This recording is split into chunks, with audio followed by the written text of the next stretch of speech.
We used to have 100 people at Mass every Sunday. Now we're good to get 20. It was just easier to leave than to rebuild. Are you optimistic about the future of McDowell County and Keystone? If they want to encourage this tourism, they need to get rid of all these abandoned buildings. I'm proud of my teaching career. I think I touched a lot of lives. I think I made a difference in a lot of lives.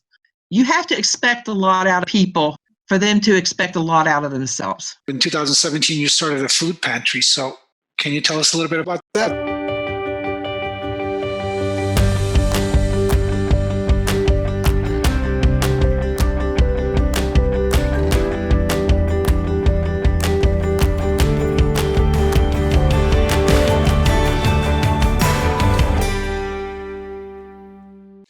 Thank you so much for being here with us today. I appreciate you taking the time. I think it was in 2019 when we were doing the second food drive, and you had come out and you helped us actually with the distribution with Father Tony. You were born and raised in Keystone. You were born in McDowell County. What was it like growing up in McDowell County? There's just one street that goes through Keystone, one main road. But when I was growing up, I wrote this down today, there were 2 big grocery stores and several small ones. We had clothing stores. We had a drugstore complete with a soda fountain. We had 3 gas stations in this one little strip of Keystone. We had a bank. We had a post office. We had furniture stores. And we had a doctor and a dentist office. We had a big playground park with Little League baseball all summer long. And, we didn't know how lucky we were. We really didn't know how lucky we were. And now everything's gone. Everything. The bank is gone. The post office is gone. All we have are empty storefronts. And the only business in town is a little convenience store with a gas pumps. That's it. It was bad. And then we had the 2 floods. And, instead of rebuilding, people left. It was just easier to leave than to rebuild, to clean up. And so there's very, very few people here. So you're probably in the back of your mind going, why are you still there? Yes, correct. That was going to be my next question. Yes. Why are you still there? When my husband died in 2017, the first thing my son did, he lives in Jacksonville, Florida. It had been 7 years since he had been home to Keystone. I saw him all the time, but he didn't come home. He said there was nothing there for him. And the first thing he did was, you got to leave. You need to move. You need to get out of here. You need to do this. And I just looked around my house and I thought, no, I'm not leaving. This is my home. This is where people know me. This is where I know people. And, I taught school for 32 years. I can't leave my house without people knowing me, recognizing me, hollering at me. That's why I want to stay. Let's see, you went to Virginia Tech. I went to Virginia Tech. Mm-hmm. Yes, ma'am. And then you graduated from there with your bachelor's, and then you became a teacher for 32 years. You were teaching there. How old were the kids, and what grades were they in? I taught junior high school for 5 years, and then I taught high school for 27. Wow. And you taught English? I did. You did? Mm-hmm. Mm-hmm. And what was that like, being a teacher? I loved being with the kids every day. I didn't like the bureaucracy, the red tape. I never thought that I would retire. I thought they would carry me out of the building dead, okay? Because I sponsored 2 clubs. I loved teaching. I loved hanging out with the kids. But, when you start feeling bad and it's just not worth it anymore. I have a thing called venous stasis where the valves don't work and the blood puddles. And right before I retired, I got a bite on my lower leg. And it took me 6 years to get that healed because of my blood flow issues. And so I had lymphedema, very, very bad lymphedema where my legs swelled. And it was painful. And I couldn't do all of the walking and the standing and the things that I needed to do to be a good teacher. Okay. And so when I turned 55, I retired. What was the best part of being a teacher for you? Connecting with the kids, um, sharing things with them. You know, the best feeling in the world was watching that light bulb come on, you know, and trying to make something that they didn't want to do fun.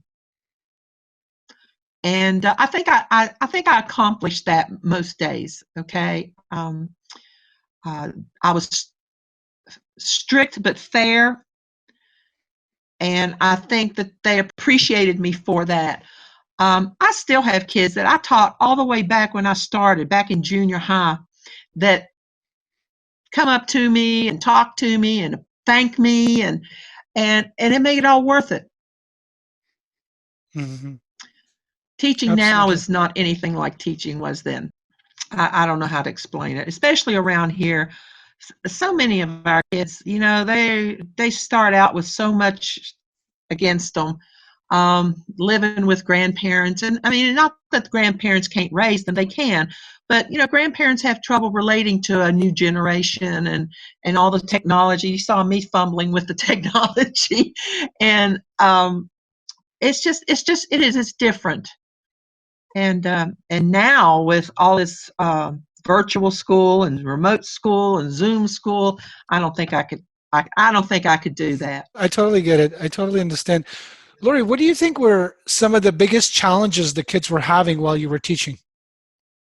They didn't see any point in it.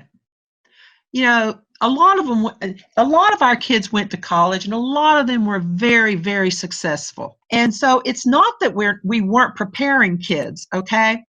But the majority of the kids were not going to leave McDowell County. And if they did, most of them went to North Carolina to get jobs. And so many of them are working, you know, fast food, or they went into the coals, the mining industry. And as the mines shut down, they're unemployed. It's just a vicious circle. You know, there's not a lot of jobs in McDowell County. And so they just, I guess, you know, we have a bad opioid problem. And it all, you know, you have to have a goal. You have to have somebody pushing you. I always question how these kids can sit in church on Sunday and then act the way they do it when they come out. I mean, there's something missing. You know, somewhere there needs to be a happy medium. Does Keystone have an issue with crime? If it does, I'm not aware of it. We don't even have a police officer. How about there was an article about water issues last year? Our water has not gone off since it was a year in November. Okay. So we've been very, very lucky. They're running new central water lines, and they're working on them now. And by the end of summer, they should be in Keystone, and we will all be hooked up to this new water line. What's wrong is the infrastructure so old. About 10 years ago, we had to put all new sewer line. We had to run it from my house all the way down to the street because those terracotta pipes they bust and you can't repair them. You have to replace them. And that's what's happening in the town.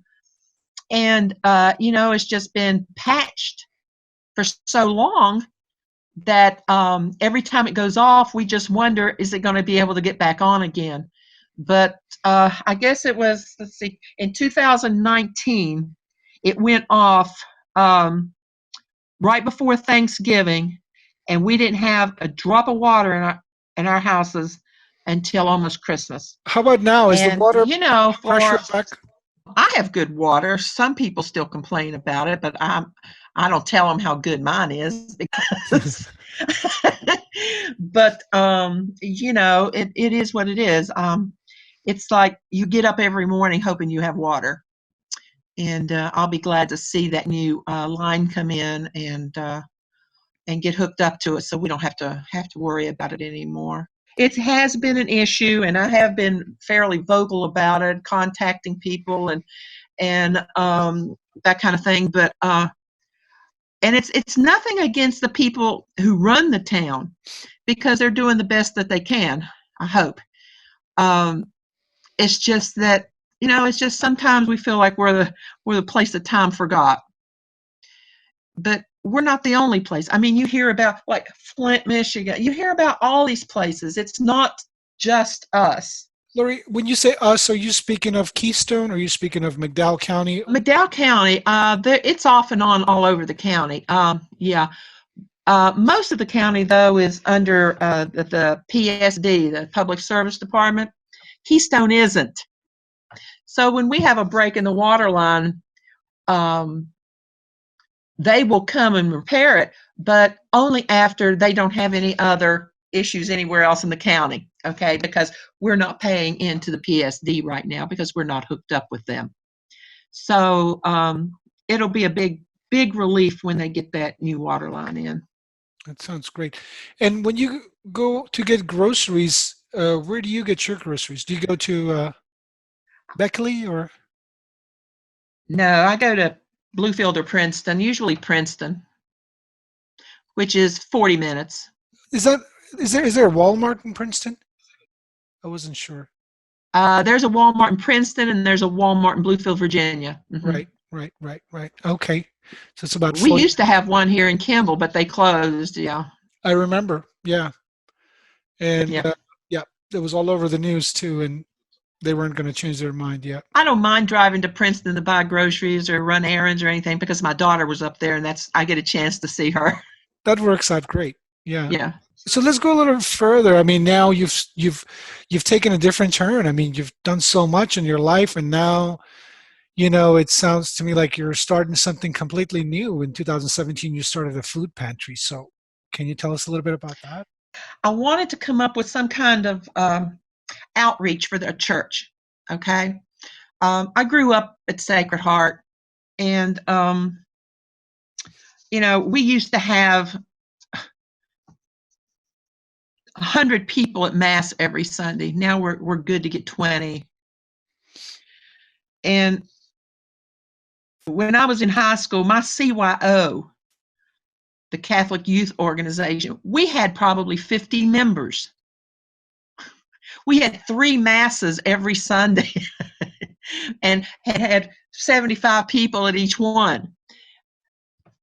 We've all grown up together and we're like a family. And I wanted to come up with some kind of way to be more in tune with the community. There was food pantries in Welch area, but a lot of our people couldn't get there. And so I guess it was February 2017 when I finally opened the first time. And my husband died in March. And I feel like God was pushing me into this so I would have something to do. And it fills my time. We serve about maybe average about 50 families a month.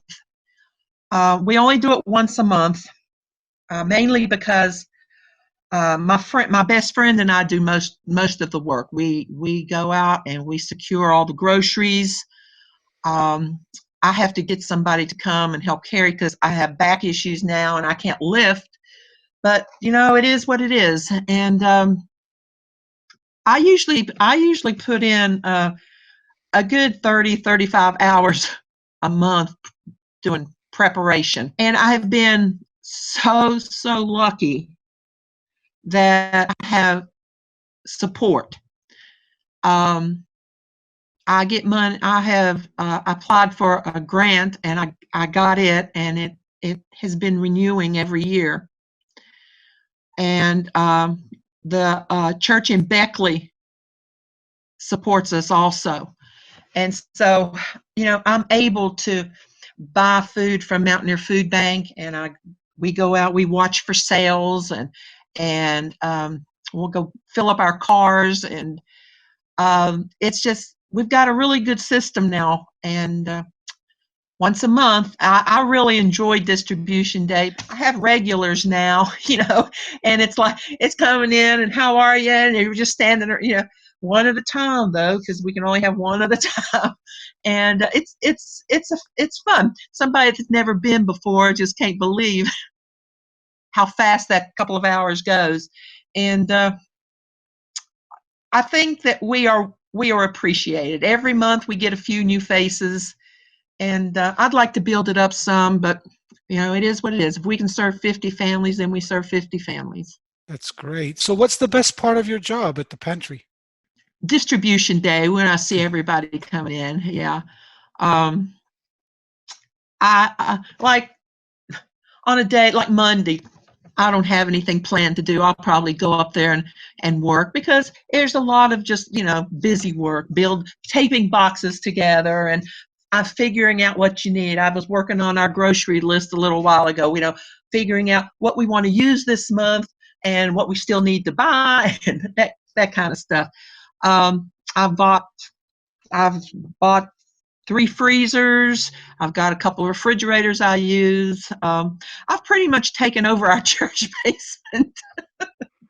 But I tell them, don't worry about it. We can't have any dinners anyway. But I enjoy it. It gives me something to do. How did the pandemic affect everything, by the way? I was going to ask, the pandemic have any issue? Yeah, we had to close for 2 months, and now, when the weather's pretty, we pretty much, no one comes in our basement. Now that it's gotten cold, we can only let one in at a time. And so they come in and they check in, and then they get their stuff. Got it. So basically people will pick up their food at the church. Is it usually towards the end of the month that you guys are doing the monthly? We usually do it the 4th Friday of the month, because most of our folks are on, they get that monthly check the first of the month. And so we thought, since we can only do it once a month, let's do it toward the end, so that it'll kind of tide them over. Makes sense. To their check day. And we make sure that they have enough stuff to have, several days of breakfast, lunch, and several dinners. And there are things that we do serve. We include every month. Like every month we do peanut butter and jelly and some staple things like that. And then we mix it up. Like last month I had spaghetti sauce and spaghetti, and always 3 or 4 cans of vegetables. This month I've got small canned hams. And we try to give them a little bit of variety, but still some, and it's all staples. I'm trying to figure out how to do milk and bread and eggs and that kind of thing. It's the getting it, because I would have to get it right before the distribution day, but I'm working on it. Sure. Yeah, no, I completely understand. And the food, is it mostly cans that you're giving out, or is it fresh fruits as well? Or dairy, it sounds to me like those, we're still working on that part, right? Yeah. I don't do much fresh fruit. I have trouble keeping it fresh. Sure. Exactly. Yeah. Okay. Of course. Because we get Mountaineer Food Bank has fresh fruits during the summer months, but the truck runs for us on the first Thursday of the month, and then we don't have our distribution till the 4th Friday. And if we get fresh stuff, it's usually not fresh by the time we can distribute it. So we can't do that. And they did give me potatoes one time, and those kept, because we were able to put them in somewhere cool. But most of the stuff's not fresh. Now sometimes if I go in the grocery store and they've got bags of carrots, a good price, or something like that, I might pick that up. But most of the stuff is prepared. I buy meat and freeze it, and then distribute it frozen, so I can keep it a while. And one month we had cartons of liquid eggs that I was able to get. It just, just depends what I can get. What's the name of the pantry, and how could somebody get into contact with you if they wanted to help? It's Sacred Heart Catholic Church Food Pantry is all it is. And the best way is just to mail. The church address is 35508 Cole Heritage Road, North Fork, West Virginia, 24868. And put it, attention Lori Bishop, and I'll get it because I get the mail. Sure. That sounds great. And Lori, how are you doing? Do you need anything? Is there anything that we can do to be helpful to you? And how's everything for you? I tell people, like at church, don't bring me canned food. Don't clean your cupboard out and bring me the stuff that you don't want, because you have to check the dates, and you can't have damaged cans and this, that, and the other. And I've kind of gotten them used to just dropping. We have a box in the back of the church if they want to contribute money. That I would rather go out and buy what I need than have to go through a bunch of, because we prepare 60 boxes and we make them all the same. Right. So if you're giving me a few odds and ends, it's not really doing me a lot of good. We want what we give out to everybody to get the same thing. If you want to help our food pantry, is just donations.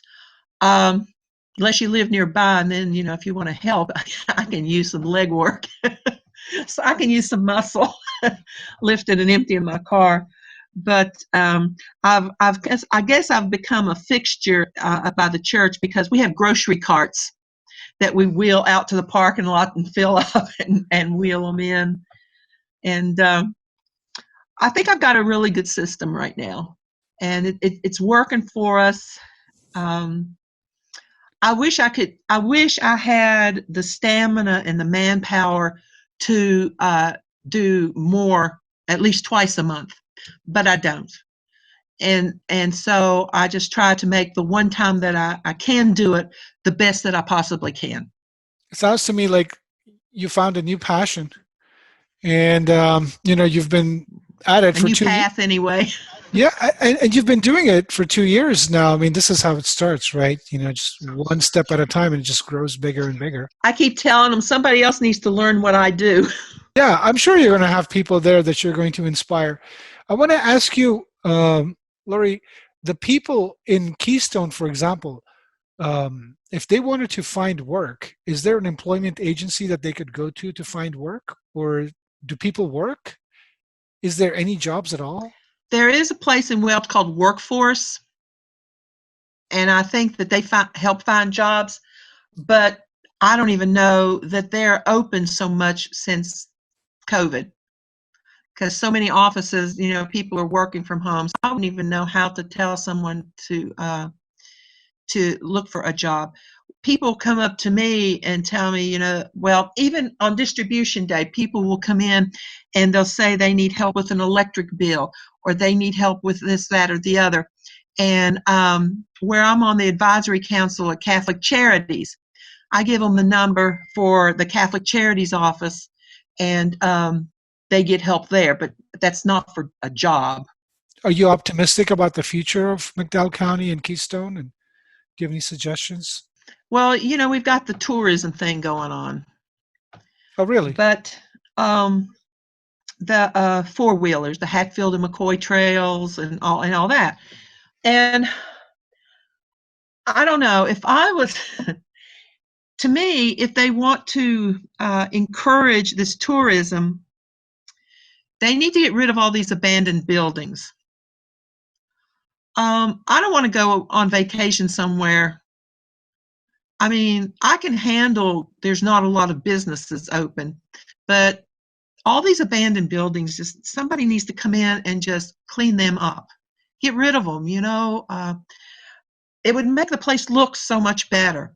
It's funny because I got a magazine called The Executive, and it's a business, West Virginia business stuff. And in it, it had an article that caught my eye about staycation in West Virginia. And it had the state broken down into all these different regions.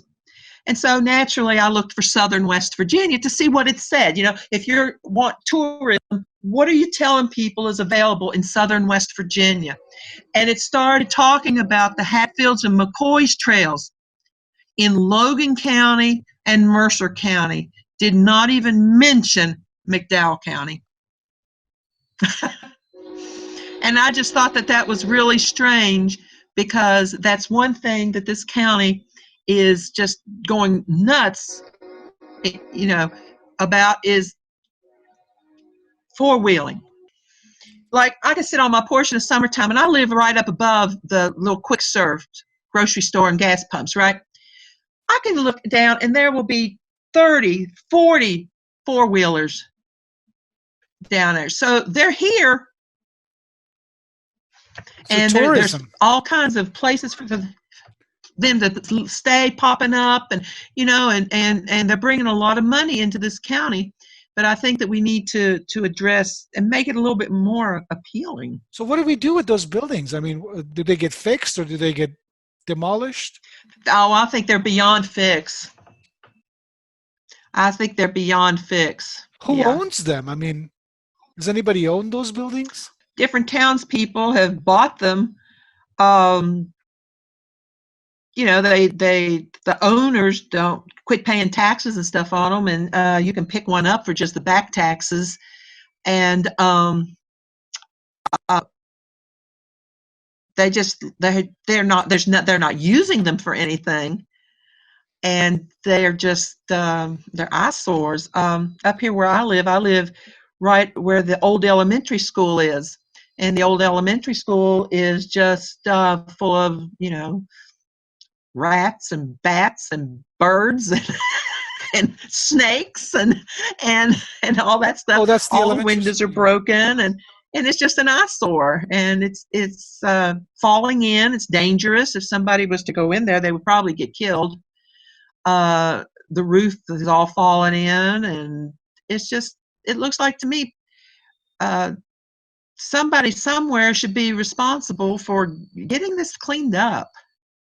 And I know it's expensive to tear a building down and haul the stuff off and straighten the land up and make it usable for something else. But I mean, if I was a business and I wanted to come into Keystone, I would much rather see an empty plot of land than a dilapidated building that I have to tear down before I can even think about doing anything. You're absolutely right. I mean, the first step to cleaning up the area is going to be to get rid of those dilapidated buildings. You're right. They are eyesores. Really?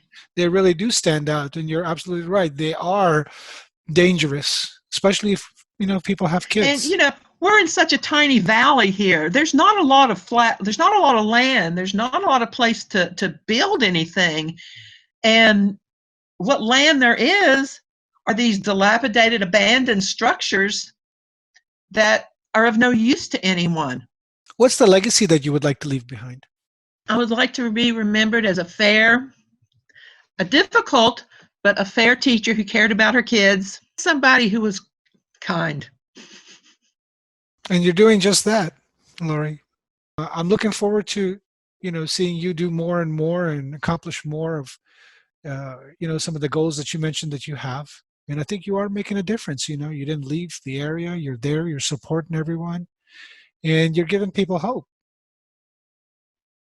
So I hope so. And I try to do things quietly. I don't run around tooting my own horn.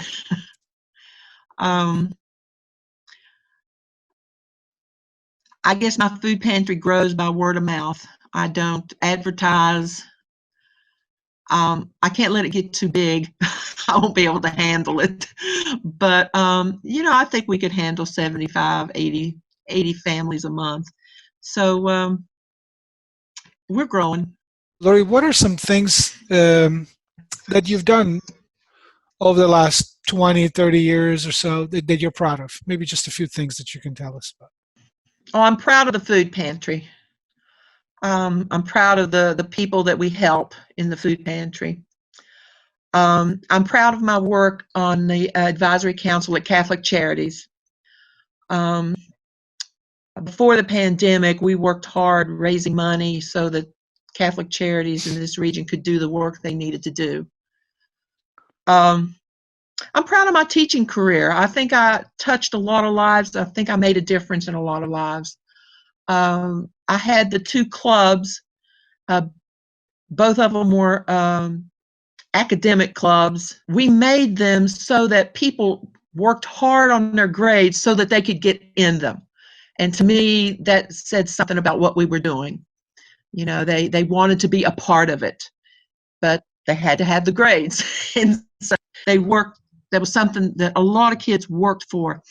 And I'm proud of the things that we did with those kids and the lives that we touched. So, you know, during the different phases of my life, I think I've done pretty well. And I have two kids who are great kids, although they're not kids anymore.